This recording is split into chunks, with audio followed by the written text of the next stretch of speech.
Olá pessoal, tudo bem? Doutora Renata Paraguaçu aqui e hoje a gente vai continuar falando sobre especialidades odontológicas versus lucratividade. Dá uma olhadinha no outro vídeo que eu falei sobre ortodontia e a lucratividade dessa especialidade e hoje a gente vai falar sobre as outras como um todo. Eu sou eminentemente ortodontista, mas chegou um ponto aqui da clínica, do consultório, eu tinha na época 5 cadeiras odontológicas e chegou um momento, como eu disse no vídeo sobre ortodontia, em que a ortodontia se tornou assim extremamente popular e ficava muito difícil ter uma clínica exclusiva de ortodontia como a que eu tinha. Todos os outros procedimentos, canal, limpeza, restauração, tudo eu indicava para colegas. Vamos dizer assim, eu dava aos pacientes e depois eles me devolviam, mas os pacientes eu referenciava para colegas que eu sabia que faziam esses outros procedimentos. Aqui eu não tinha nem anestesia aqui na clínica, não tinha nem agulha, praticava só ortodontia mesmo. Mas chegou um momento que esse modelo de clínica exclusiva de uma especialidade só caiu na exaustão, né? A gente já não conseguia mais ter a mesma lucratividade, a mesma margem com uma clínica nesse modelo. Foi aí então que eu percebi que eu precisava ir aos poucos agregando outros serviços. Além dessa questão, existia também a questão do paciente hoje ser um paciente mais imediatista. Anteriormente, ele aceitava que eu falasse assim, olha, você tá com uma cárie aqui, vou indicar você para um colega fulano de tal, e aí o paciente saía do meu consultório, aí ele ia ter que ligar, marcar, ia em outro endereço fazer aquele outro procedimento para depois retornar para mim para continuar o tratamento ortodôntico. E eu fui percebendo que o paciente foi mudando o perfil, ele não estava mais aceitando fazer toda essa peregrinação. Então, obviamente, por uma questão econômica, então por uma questão também de comodidade para o paciente, eu fui trazendo outras especialidades, trazendo outros atendimentos odontológicos para dentro da nossa rotina. Então, com isso, claro que eu fui tendo colegas parceiros que foram vindo fazer o tratamento aqui, diretamente aqui na clínica para os pacientes. Eu não entendia nada de preço de restauração, de preço de limpeza, porque assim, esses valores eram valores que eu não costumava ter que incluir dentro do meu orçamento. O valor do planejamento do meu paciente ortodôntico era puramente ortodontia. Então eu estava completamente por fora de como precificar isso. E aí eu tive que dar parar, entender como é que é o gasto para um clareamento com moldeiras, como é que é o gasto para um clareamento combinado, que mistura essas duas coisas, quanto que gasta para fazer uma limpeza nos dentes, quanto que gasta para fazer uma restauração, para então eu poder entender qual era o valor que deveria se precificar. Demorou, tá, gente? Esse processo não é assim, a gente perde um tempinho para você poder entender essa dinâmica, ainda mais eu que estava acostumada só com ortodontia mesmo. Eu fui entendendo, obviamente, as especialidades odontológicas e percebendo ali aquilo que realmente é uma especialidade que você consegue cobrar um valor maior e gastar em termos de material não tanto e ter uma lucratividade maior, e aquelas que muitas vezes você tem que gastar muita coisa para poder ter e o paciente pensa que você está cobrando caro porque você está ficando com muito dinheiro, mas na verdade você está tendo que pagar outros serviços terceirizados, produtos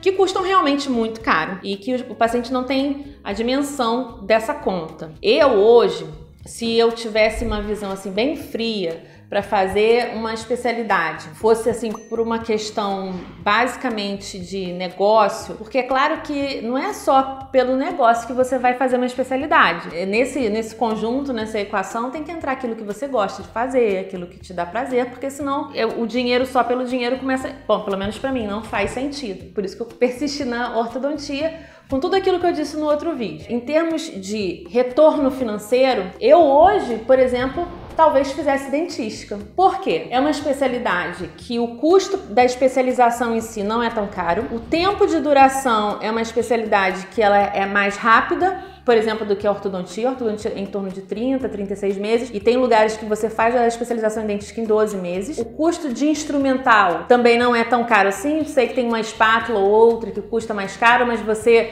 não precisa de um arsenal tão grande quanto os alicates de ortodontia ou quanto os instrumentos cirúrgicos para fazer um implante, enfim. E ao mesmo tempo, hoje com o avanço tecnológico das resinas, as resinas tiveram uma evolução, o material resina, uma evolução gigantesca. Então hoje vocês podem olhar aí em diversas postagens que tem em diversas mídias falando sobre, por exemplo, lentes de contato em resina, restaurações de dentes e reabilitação de boca inteira com resina. É uma especialidade que, quando você faz as contas do que você pode cobrar, daquilo que vai agregar ao paciente em termos de qualidade de vida, benefício, e aquilo que você vai realmente ter de custo, né? Por mais que uma bisnaga de uma resina super top seja realmente uma bisnaga cara, mas com aquela bisnaga dá para você fazer bastante coisa.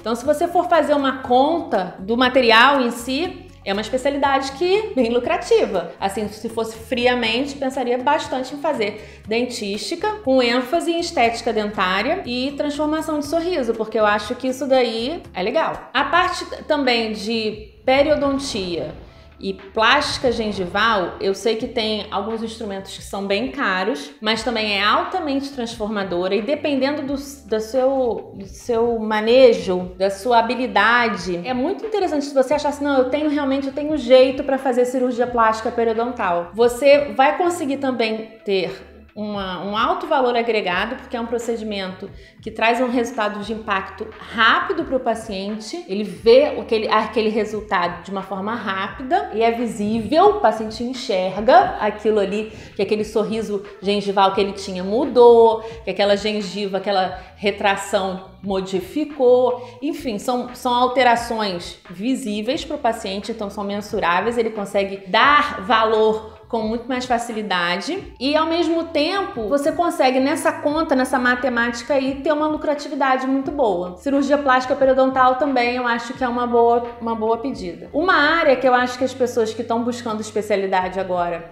deveriam de repente começar a se atentar e voltar os olhos para elas é a odontopediatria.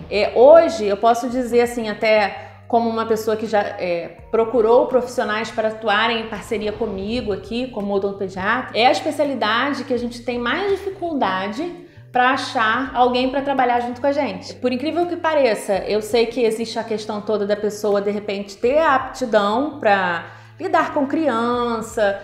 Foi uma especialidade que por muito tempo ficou aquela coisa assim, é dente de leite, as pessoas, o público em geral não dava tanto valor, mas se você observar como muitas questões dentro da parte da maternidade, pode observar, não estou falando só da parte odontológica não, olha quanta coisa mudou. Nasci nos anos 70, nasci em 75, então naquela época não tinha nem ultrassonografia, né gente? Minha mãe nem sabia se eu era menino ou menina, mas assim, hoje, nossa, os pais, questão do nascimento, do ter um filho, é uma coisa tão planejada, aí tem a festa para descobrir o sexo, aí tem não sei o que, aí tem essa questão da maternidade, da paternidade, ela foi alcançando, não é que antes os pais eram piores não, mas é que hoje existe um olhar diferente. Eu percebo isso porque eu recebo bastante ligação perguntando se aqui tem odontopediatra. Os pais estão mais atentos a querer levar o seu filho num serviço especializado. Assim como eles querem levar a criança para fazer fotos específicas, uma pessoa que faça fotografia, ensaio infantil, eles não querem mais levar naquele dentista da família que trata todo mundo, não. Eles querem levar naquela dentista que veste um avental todo coloridinho, que tem um consultório enfeitado, próprio para criança. Eu acho que é uma especialidade que tem bastante futuro para de repente dar uma virada. A questão de lucratividade tá muito boa ali. Por quê? Porque da mesma forma como a dentística, se você fizer a conta, é essa conta. Você vai ter pequenas restaurações. O termo de gasto de material não é um gasto tão absurdo assim. Talvez seja um esforço maior de demanda de tempo, disponibilidade de tempo, porque você vai ter que ter um tempo mais pausado para atender uma criança. Sim, em termos de gasto com material, eu acho que a odontopediatria se alguém está aí de repente querendo ver uma tendência, vamos dizer assim, falar de tendência de mercado, eu buscaria de repente uma especialização em odontopediatria. Eu acho que é bem bacana e tem poucos profissionais, tá? Então fica a dica para quem de repente estiver buscando alguma coisa mais para frente aí. Agora, tem aquelas especialidades que tem muito investimento e nem sempre, por exemplo, endodontia, canal. É uma especialidade que nunca vai deixar de existir, né, gente? Porque, assim, sempre vai ter alguém com dor de dente e precisando de um endodontista. A questão é, muitas vezes o paciente só vai procurar mesmo um endodontista no último caso, se estiver morrendo de dor, né? Ninguém faz isso de uma forma preventiva. Então, assim, com o crescimento da tecnologia para endodontia também, o que eu vim observando aqui com os endodontistas que vêm fazer, que eles vêm me relatando, tá? Porque eu não sou endo, mas eu encaminho aqui dentro pacientes para fazer a endo aqui dentro. Então eu sei o quanto custa para o profissional o tratamento de canal. E assim, hoje a endodontia, ela trabalha com, né, quem já fez canal há muito tempo atrás deve lembrar que usava uma agulhinha assim, que enfiava lá dentro do dente para extirpar o nervo, para limpar o canal. Só que a coisa evoluiu e hoje se usa motor, né? Então tem limas que são ultra tecnológicas, que são flexíveis e tal, e que são acopladas nesse motor. Então são sistemas rotatórios para poder fazer esse tratamento de uma forma mais rápida, mais eficiente. Só que tudo isso, toda vez que começa a ter uma porção de tecnologia, então essas limas são caras.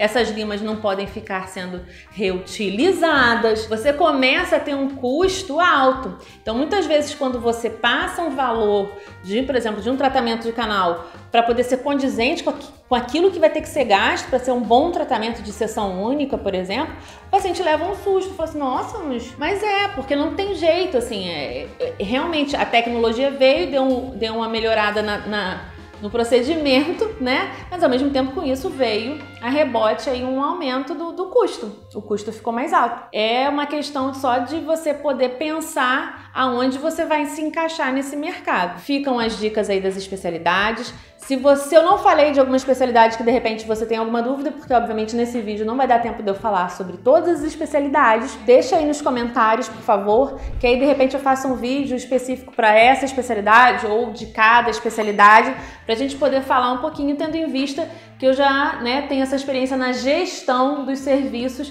das diferentes especialidades, por mais que eu não seja endodontista, por mais que eu não seja, de repente, cirurgião bucomaxilofacial, eu entendo como isso daí funciona em termos mercadológicos, tá bem, pessoal? Deixa aqui, tá? Um beijo e até o próximo vídeo. Tchau, tchau!